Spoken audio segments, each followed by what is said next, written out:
Here begins the education section of this presentation on the Ojibwe.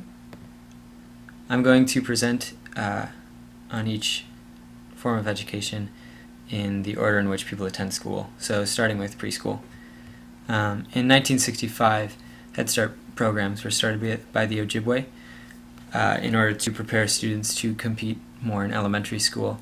Prior to 1965, preschool was not available to these Ojibwe students, putting them at a great disadvantage.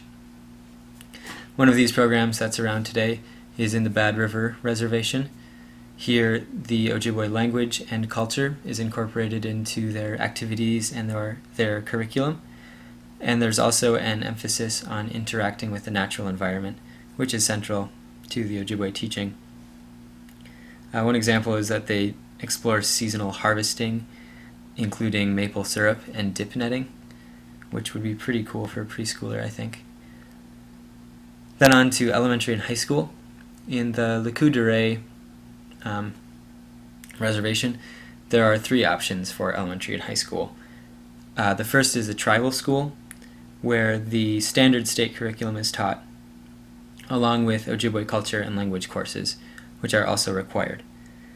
There's also the State St. Francis Solanus Catholic Indian Mission School, which does not require these special courses in Ojibwe studies, but they do incorporate Ojibwe culture, language, and religion into the Catholic religion curriculum, which is fairly unique. And then there's the Hayward Public Schools, which don't have much in the way of Ojibwe studies, but they apparently have a lot of sports teams, so I guess that's the draw. And then moving on to the Bayfield School District, which I looked a bit further into. Here there are required courses in American Indian issues for both American Indian students and non-native students. In these classes they focus on culture, history, assumptions, and look at the prejudices that the students have. It offers a unique platform for these two groups of students to discuss the prejudices that they have and to help rid each other of those prejudices. There, the Ojibwe language is offered, but it is not required.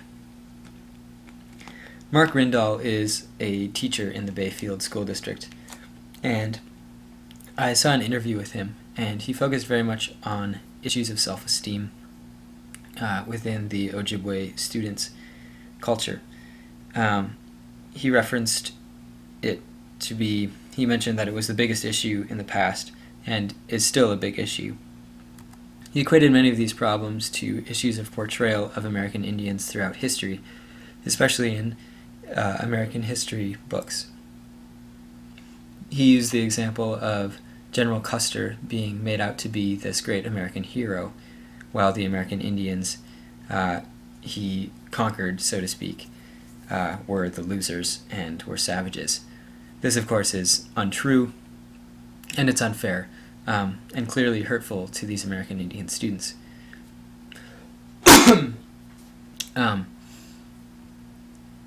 One example I thought of was that of Vietnam, and how oftentimes in American history books and in American history classes it's referenced as the first war to be lost by the United States.